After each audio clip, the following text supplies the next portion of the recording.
Hello, my friends, and welcome to another episode of Time Between Times storytelling with me, Owen Staton.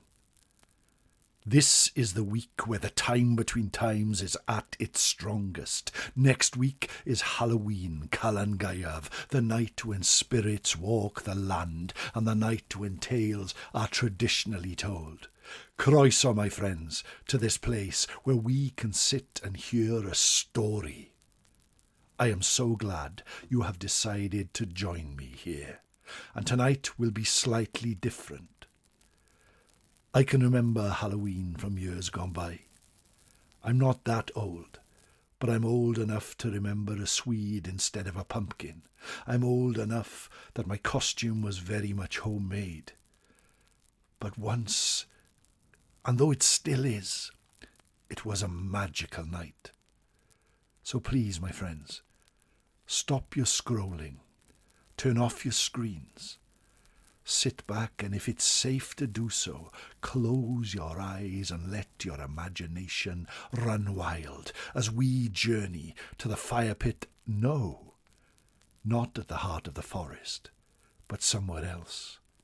But of course, it is the time between times, the time when it's neither night nor day, but the sun has gone and the sky is grey, the time when the veil between our world and the fairy world grows wafer thin, so thin that for a few moments you can reach into their realm, and for a few moments they can reach into ours. Now is the time where people see ghosts and spirits. Now is the time when people of the past walk into our own realm in our own time. And if they want to be seen, they shall be seen.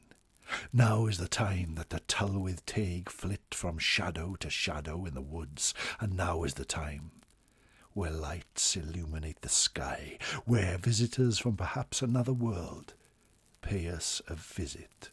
Now is the time between times. But instead of journeying to that fire pit at the heart of the forest, we will go to another fire. So join me, my friends. The year is 1978, and we travel outside our home. We have on our costume. It is maybe a simple plastic bag, a bin bag, with a little cheap mask on our face, of a vampire or maybe a ghost. In our hand we have a carved Swede, and a candle burns not brightly but dimly within the Swede, casting a shadow wherever it goes. We hold the Swede up, and on the wall we see a reflection of its grinning visage. But we feel grand. In our pocket we have a small amount of money, and as we look outside, we see the night is shrouded with mist, but we can hear laughter and joy. We leave our home and walk down the path. Although the night is gloomy, we see other bin-bag-clad figures flitting from shadow to shadow. We knock on doors. There is no thought of tricks or malice. Happy Halloween is what we call. But then we travel through the streets. We see others are all heading in one direction. For in the village that we live there is a green at its centre. And as we walk down the winding roads, we start to smell burning. We start to smell hot dogs. And the gloomy night is lit by a giant flame. For there is a bonfire, and everyone who is anyone is gathering there tonight. It is cold, but our costume keeps us warm. There is the clank of a few pence in our pocket, and it's Halloween, so we have that fear that ghosts follow us, but none are seen. We turn the corner, and there it is, the bonfire. Wood has been collected for weeks to make it, and now it will burn in a few hours. People are eating hot dogs and burgers and chatting and singing. Some even dance to the flickering flames. Everyone has gathered. There is a feeling of community and joy as we all reach for the warmth around us. Friends we have not seen for a long time are here. I have not been this happy for a long time. I have not felt this joy for what seems like since last year. And although I grow older every year, the fondness of these memories fills my heart. A storyteller is about to tell a tale. You sit down, although the grass is damp. You are comfortable here. And he begins. Rhossili Bay on the south of Wales, at the end of the Gower Peninsula. There is a place called Wyrm's Head, a rocky outcrop that looks like a dragon plunging into the sea. It is a place of magic. They say there is a borehole there that leads to the middle of Wales. There is treasure kept since the time of Arthur, and there on the winding paths around Rhossili there live more ghosts than even the city of York, for this is truly a haunted place. The sea lashes against the beach. Oh, but it is beautiful. But as the sun starts to set at the time between times, it becomes a place of darkness of spirits. And in the year 1712, in a small inn near a big cliff near Rhossili Bay, there sat a group of wreckers with murder on their mind. There were 10 of them in all. Their leader was a man called William Richards, a black-hearted man. And as they sat and the fire burned, and the ale flowed freely, they discussed their next dark deed. My friends, I have it on good authority that in 3 nights hence, a ship called the Anglel will make her way from the New World here to Swansea Port. It will cross by Wyrm's Head at around midnight or so, they say. We plan to wreck it. A cheer went up from the gathered evildoers. And behind the bar, a young girl called Katie looked on with dread in her heart. Katie had worked at the inn for a long time and seen these evildoers gather time after time. They roped her into their nefarious schemes, although she wanted none of it. Only that morning, that very morning, she had gone to church and heard a sermon that preached against dark deeds and evil doing, that preached kindness, forgiveness. But she knew she would have little choice if they chose to have her as part of their plans. And tonight, it seemed they did. Right, my friends, this is how it will work. All of us will gather on the beach below the Wyrm. Katie, over there, will wave her lantern near the old wooden shelter that overlooks the stones. The angel will see her, know or think that she is giving them a warning, asking them to come in close to port, for that is the signal they seek. But of course, they will flounder on the Wyrm, like the dragon eating the ship whole, and they will sink beneath the waves. We will kill any sailors who dare to make it ashore, and that hold is laden with gold. Katie, you will go out first with a lantern, do you understand? Yes, I do. For the next few nights, every moment was filled with dread, until the night that she was summoned, the night the angel would sail by the Wyrm's Head. She watched as the wreckers made their way down to the beach carrying swords and guns and arrows, and she walked the winding path to the old wooden shelter that overlooked the beach. And there she lit her lantern and sat there, waiting for a horn to sound from the beach below that would signal the arrival of the angel.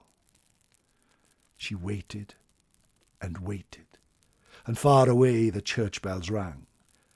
The sky started to grow dark. The moon rose. And then she saw it. The lights bobbing and dancing on the waves, waving up and down, round and round. The angel was on its way. The lantern was bright, and she stood up, ready to make her parade up and down the path. But the words of the sermon echoed in her heart. Kindness, forgiveness, truth. But then the words of William Richards. Let it flounder, let the sailors die. The hold is filled with loot. But for once, the true words rang out. The true words echoed within her. And she stood up, lifted the lantern, and then threw it on the wooden shelter behind her, which instantly burst into flames. Like a bonfire, like a beacon it was atop the cliffs, shining out across the Gower. Far away and down below, she heard the cries of anguish coming from the wreckers. For this was a signal to the ship to stay away from the shore. Surely enough, she looked out as she jumped up and down and cried to the heavens, Save yourself! Sail away from this bay! And the angel, which was approaching Rossili at that moment, saw the flames. And the captain turned the wooden wheel, leading the ship away from the shore. The captain said that he looked, and there on the fire-flung cliff-top, he saw the wreckers scampering up to the shelter like spiders to webs, and Katie jumping and shouting and waving her arms atop the cliff. There was not a happy ending to this, my friends. The Angel sailed safely to Swansea and delivered its cargo. But a week later, Katie's body washed up in Rossili Bay, with a dagger wound in her heart. After that moment, after that day, the Wyrm's Head became a darker place. People started to fear going out on it after dark, after the time between times. For it is said that a lone figure wandered the cliff tops with lantern in hand, dressed all in white, as beautiful as the dawn, but with vengeance in her dark heart. This laddie Wen became a shadow on the landscape. For weeks she was seen, and then it started to happen. The wreckers, each of them known by name to the people in the village, started to go missing from their homes. Their wives, their spouses, their friends said that in the night a strange wailing call would come, and each of them would leave their home, following a lantern across the cliff top, before plunging to their doom on the rocks below. One by one they went, week after week, month after month, until only William Richards remained. But she came a-calling for him on one dark October night at Calongaeaf at Halloween, the darkest of all nights. On this one the storm raged and thunder rent the sky. The lightning lit it up like it was day. And at midnight, at his old rickety home there in Rossili, a calling, cooing cry made its way across the wind, and he woke with a start. He opened his front door, and there she was, the laddie Wen waving the lantern. Although his wife tried to grab his arm, tried to stop him, it was like a madness overcame him, and William Richards walked out into the night, only to be found weeks later, his body dashed on the rocks below. Soon the place was rid of wreckers. Soon the sea was safe for ships. But even now, hundreds of years after that laddie Wen Katie started to walk the winding paths of Rossili Bay, lantern in hand, calling to the ships to crash upon the rocks, or saving them, as she did on that night, she is still seen at the time between times, the time it's neither night nor day, but the sun has gone and the sky is grey.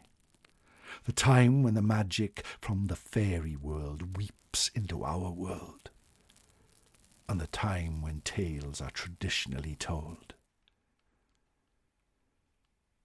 And that, my friends, is the tale of the angel and the worm, especially for you, at Calan Gaeaf, at this time, when the magic is truly real. My name is Owen and I am a storyteller. If you wish to follow me on Patreon, where bonus content is released every month, please go to patreon.com/Owen Staton 7, or even buy me a Ko-fi at kofi.com/Owen Staton. If you are around this Monday, the 30th of October, at 9 p.m. on Twitter, or X as it's now known, if you are listening to this in 2023, or at some time in the future when your chance will be gone. But anyway, I will be doing a live hour-long ghost story session on Twitter Spaces, and I would love it if you would join me there. Thank you for your support as always. Thank you for being here at the fire pit at the heart of the forest. And I, for one, hope you truly have a happy Halloween. Good night, my friends. Nostar.